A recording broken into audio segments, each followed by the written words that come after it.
और अब बात कर लेते हैं राज्यसभा सांसद डॉक्टर किरोड़ी लाल मीणा की, जिनका मंत्री राजेंद्र गुड़ा के घर के बाहर लगातार धरना चल रहा है।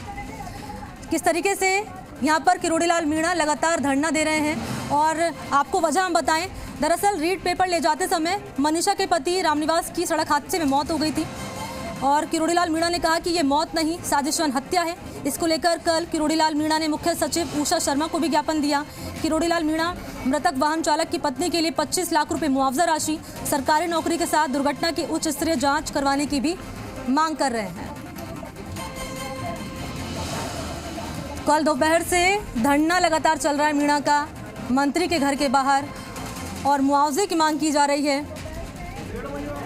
मीणा ने मुख्य सचिव उषा शर्मा को भी ज्ञापन दिया था इस मामले को लेकर।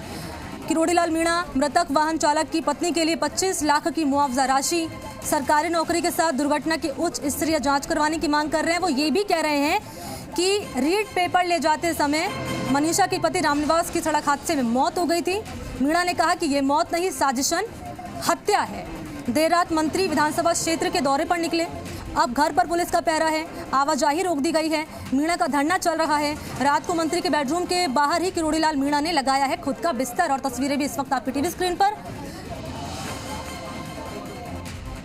देखो, परसों हम माननीय मुख्यमंत्री जी से मिलना चाहते थे। मैं ये श्रीमती मनीष को लेकर रामनिवास जाट जो संदेहास्पद स्थिति में जिसकी मौत हो गई, लेकिन मुख्यमंत्री जी ने मिलने से मना कर दिया, अधिकारियों ने जाने नहीं दिया, तो हम उसी जगह ईडी के दफ्तर के पास ही धरने पर बैठ गए। और रात के करीबन 11:30 बजे हमें राज्य सरकार के बड़े अधिकारियों ने आश्वस्त किया था कि आपने जो मांग हमारे सामने रखी है, सरकार पॉजिटिव है, कल आप मुख्य सचिव से बात कर लेना, इसलिए आप धरना तोड़ें। हमने धरना तोड़ दिया। मुख्य सचिव से कल मिलने के लिए गए थे हम, इन मनीष को भी ले गया था मैं, लेकिन उनका रुख निराशाजनक रहा। तो मैंने तय किया कि ये विधानसभा क्षेत्र अपने उदयपुर वाटी की है, माननीय राजेंद्र जी गुढ़ा की मतदाता हैं, वहाँ चलें।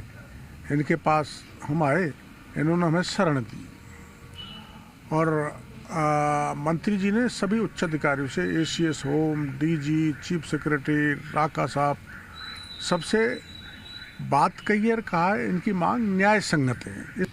मैं एक रीट अभ्यर्थी हूँ। मेरे पति की जहाँ से कोलकाता से रीट का कंटेनर लोड हुआ था, वहाँ से 2 प्राइवेट गार्ड थे, उस अवस्था में उनको भेजा गया है। ड्राइवर हैं, सपाट रोड पे उनका एक्सीडेंट हुआ है। हादसा है या साजिश है ये तो सबको समझ में आ रहा है, लेकिन हमें पूरी उम्मीद है कि ये पूरा साजिश का ही काम है ये। तो सरकार से ये कहना चाहूँगी कि मैं जाट समाज से बिलोंग करती हूँ, तो सरकार को मतलब ज़्यादा से ज़्यादा अहम भूमिका जाट समाज से सरकार बनाने में कितनी मदद करती है।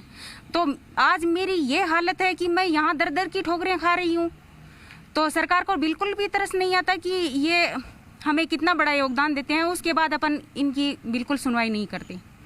तो मेरे को न्याय मिलना चाहिए। मैं इसीलिए यहाँ पे इनके दरवाजे पे बैठी हूँ और मेरे को नौकरी दी जाए, आर्थिक सहायता दी जाए। अब मेरे पास खोने के लिए कुछ भी नहीं बचा है, सिर्फ 2 जान है, मैं हूँ, मेरा बेटा है बस। इसके विपरीत रात को कमिश्नर का दबाव आया था, मंत्री जी को कन्विंस कर रहे थे, कह रहे थे कि आप हम इनको यहाँ से हटाएंगे, गिरफ्तारी की कार्रवाई करना चाहते थे।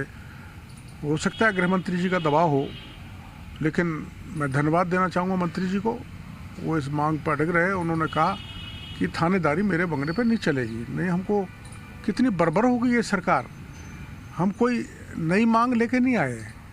ऐसे सैकड़ों मामले राजस्थान में जहाँ ऐसी पीड़ित महिलाओं को आर्थिक पैकेज भी दिया है, नौकरी भी दी है, वही मांग हम दोहरा रहे हैं।